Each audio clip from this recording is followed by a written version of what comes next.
ఒక టైంలో ఇండియాలో క్రికెట్ వ్యవసాయం పడిపోయే పరిస్థితి వచ్చింది. అప్పుడు క్రికెట్ని కాపాడడానికి గంగూలీ వచ్చాడు. గంగూలీ తర్వాత ధోని వచ్చాడు. ధోని తర్వాత కోహ్లీ వచ్చాడు. ఇప్పుడు కృష్ణమూర్తి కూతురు కౌశల్య కూడా వచ్చింది.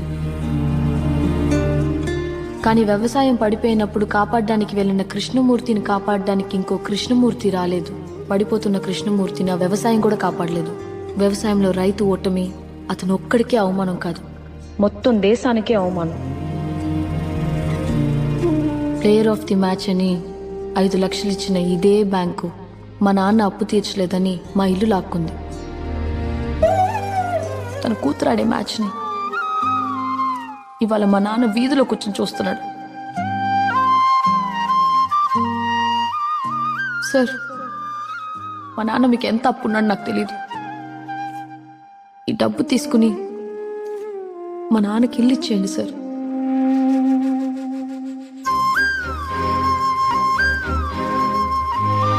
వంట బాగుంటే వండిన వాళ్ళని మెచ్చుకుంటాం, కానీ పండించిన వాళ్ళని అస్సలు పట్టించుకోం.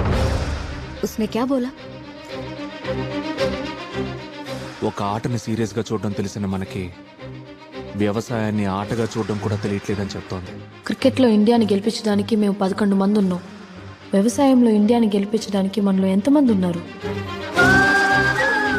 ఇండియాని గెలిపించినందుకు నాకు ఈ కప్పు ఇచ్చారు. ఇండియాని బతికిస్తున్న రైతులకి కప్పులు ఇవ్వకపోయినా పర్వాలేదు, కానీ అప్పుల పాలు మాత్రం కాకుండా చూడండి సార్. జై హింద్.